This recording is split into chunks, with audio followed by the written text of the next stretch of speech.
Esse 10 por 1 é com o juiz de direito Dr. Alessandro Abreu Borges, e é uma parceria com o jornal 7 Dias. O Dr. Alessandro Abreu Borges é juiz titular do Juizado Especial Civil e tem como missão aplicar o bom senso nas suas decisões pela busca de resultados justos. O convidado deste 10 por 1 nos contou sobre as vantagens do juizado das pequenas causas, os problemas que podem ou não serem tratados por lá, as principais demandas e o que acontece quando se abandona o processo antes do seu fim ou se ingressa com má-fé. Ao consumidor explicou sobre as indenizações por danos morais, atrasos nas entregas de bens ou serviços, compras feitas pela internet, relações com as companhias aéreas e situações em bares e restaurantes, como cobranças de consumação mínima, gorjetas ou multas por perda de cartela. Tudo isso em 10 minutos e nem um segundo a mais. Doutor Alessandro, qual a importância do juizado especial? O juizado é muito importante, Júnior. O juizado é o ponto de contato da sociedade, da população, que antes não tinha acesso à justiça, né, para resolver questões, demandas do dia a dia. São questões pequenas, talvez do aspecto financeiro, mas são questões de muita importância para a parte que vem aqui, né? Então, ela foi realmente a democratização da justiça, né, o juizado. Qual é o limite do juizado? Quanto e quem pode entrar no juizado? O teto nosso aqui, a pessoa que quiser entrar com ação no juizado, é de 40 salários mínimos, né? Então, até 40 salários mínimos nós resolvemos. Acima disso, a parte tem que buscar a justiça tradicional, a justiça comum. Aqui podem vir pessoas físicas, né? Quase todas elas, exceto os presos e os menores, porque são processos complexos que demandariam de intervenção do promotor e deixaria de ser um processo simples, como são os processos do juizado. E empresas pequenas, né? Microempresas, empresas de pequeno porte, microempreendedor individual, que são aquelas empresas, geralmente familiares, que têm também questões pequenas a serem resolvidas e que não tinham acesso à justiça tradicional, porque é caro, porque dependia de advogado e também porque é uma justiça, por natureza, mais demorada, né? São muitos recursos. Então, é esse o público nosso aqui do Juizado Especial. Quando o cidadão vai poder entrar na justiça sem advogado? Aí a lei faz uma diferenciação. Se o que ele está pretendendo é até 20 salários mínimos, ele pode vir pessoalmente, traz sua demanda, seus documentos, e a gente resolve, busca resolver isso aqui, sem a presença do advogado. Agora, de 20 a 40 salários mínimos, ele pode acessar o juizado, mas tem que vir acompanhado de um advogado, para traduzir sua demanda. E né? Para aquelas pessoas que entram e abandonam a ação? A lei prevê uma punição para isso. Então, se a parte, por exemplo, deixa de vir a qualquer audiência, o processo é extinto. E a lei ainda impõe a penalidade, que nesse caso ela vai ter que pagar as despesas do processo. Isso é para estimular uma responsabilidade, né? A pessoa entrou com o processo, ela tem que acompanhar o processo, ela tem que vir às audiências, né? Porque há muita estrutura envolvida nisso.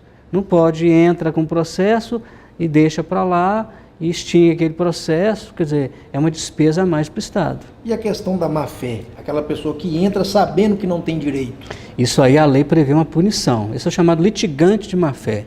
É aquela pessoa que já sabe que não tem direito e entra de má-fé na justiça tentando buscar alguma coisa, né? Vou tentar ver se eu consigo ali. A pessoa sabe que deve e entra com ação contra a empresa dizendo, não conheço a dívida. Nesse caso, a lei prevê a aplicação de uma multa para essa pessoa que quis burlar, ela quis agir de má fé, né? Burlar o sistema, enganar a justiça, enganar o juiz e trazer um transtorno até para outra parte que teve que vir aqui. Quanto aos danos morais, quanto eles serão qualificados e quantificados? O dano moral, muito recorrente no juizado especial, depende bastante das características do caso. O juiz tem que ser muito prudente, o juiz tem que fazer uma análise criteriosa, porque os casos são diferentes, né? Há casos em que a lesão ao direito é menor, né, embora relevante, e há casos em que as consequências são muito graves. Nesses casos, a indenização tem que ser maior. Um caso, por exemplo, imagina uma pessoa que foi presa injustamente, um inocente que acabou sendo preso e passa aí 10, 15, 20 dias, ou um dia sequer preso na cadeia pública, né? Quer dizer, injustamente, pessoa inocente. Então aquilo gera uma consequência psicológica para a autoestima dela, para o nome dela na comunidade, que é algo absurdo. Então, a indenização, nesse caso, tem que ser proporcional a essa ofensa, a esse dano. O que diz respeito às relações de consumo, quais são os principais problemas trazidos aqui para o senhor? Aqui o nosso carro-chefe são as grandes empresas prestadoras de serviço, né, especialmente serviços financeiros, bancos, seguradoras, consórcios e empresas prestadoras de serviços de telecomunicações, empresas de TV a cabo, empresas de internet, empresas de telefonia celular. Né? Isso aí responde, sem dúvida alguma, por mais de 70% da nossa demanda, né?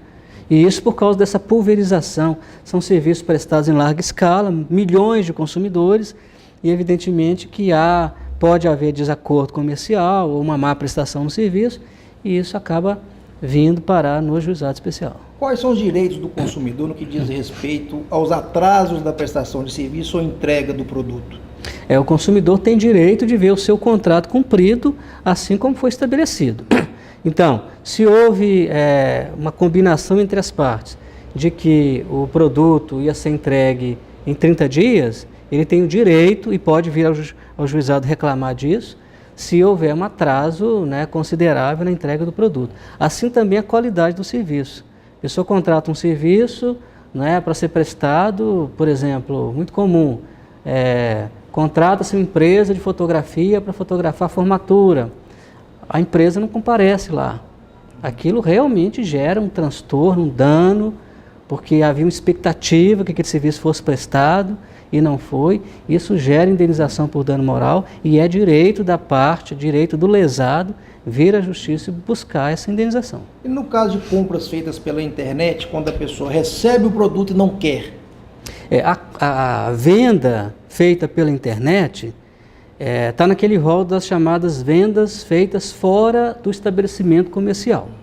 Então, quando você compra por catálogo, por internet, ou o vendedor passa na sua porta, vendendo o produto, a lei dá ao consumidor o direito de desistir dessa compra sem explicar o motivo no prazo de 7 dias. A partir do recebimento do recebimento do produto.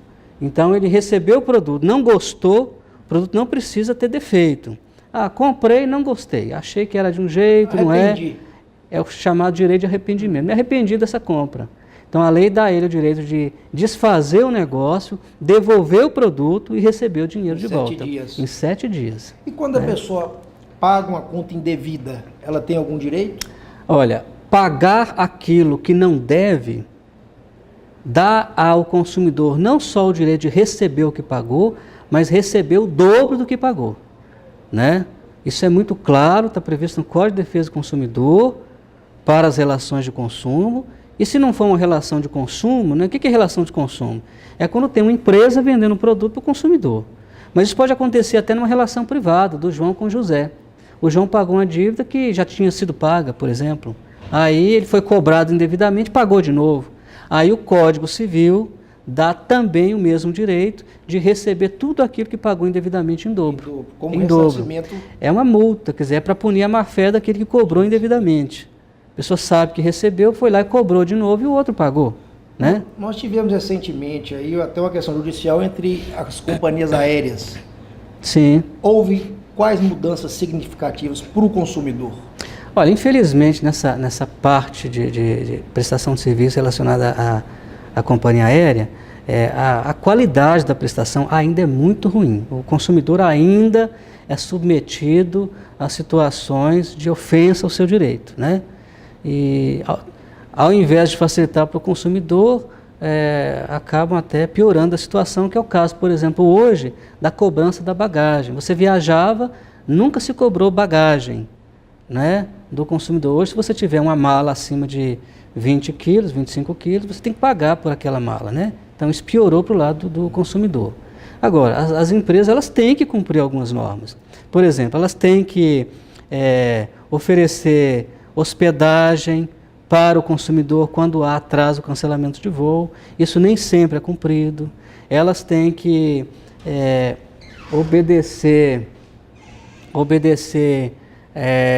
aos direitos do consumidor no que concerne aos cancelamentos cancelamentos e atrasos de voo, tem que prestar essa assistência. No caso de desistência do consumidor, ela tem que devolver o valor, ela não pode criar empecilho, como algumas criam. Por exemplo, eu só devolvo 50% que você pagou no valor da passagem. Isso é uma prática abusiva, né? Então, em relação à prestação do serviço pelas companhias aéreas, infelizmente, não há avanço significativo em favor do consumidor, não. Elas continuam abusando, elas continuam tratando o consumidor de forma indevida, sujeitando, e numa fase, num momento ali específico, muito delicado, que a pessoa às vezes está fora de casa, está no aeroporto, às vezes com a roupa do corpo, né? E é surpreendido por um cancelamento de voo inexplicado.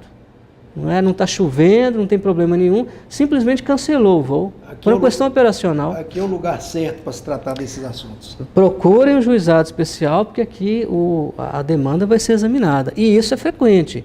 É comum a busca do juizado para resolver esse tipo de problema, inclusive um que é muito frequente, infelizmente. Chegamos ao final. Fica para a próxima. Próxima. Obrigado, doutor. Eu ia falar de extravio de bagagem. Então termina um pouquinho do extravio de bagagem. Extravio de bagagem. Finaliza. Inclusive um problema que é muito recorrente, infelizmente, que é o extravio de bagagem. Quer dizer, a pessoa embarca para determinado lugar, a bagagem vai junto, mas acaba extraviando no caminho. E a pessoa fica, às vezes, no exterior, né, sem a mala, sem os seus pertences pessoais, né, sem a sua mala com aquilo que precisa para aqueles dias ali, e isso evidentemente que gera dano moral. E indenização. Bom, sim, em razão do bem público, nós estendemos mais um pouquinho. Até o próximo 10 por 1. Tchau.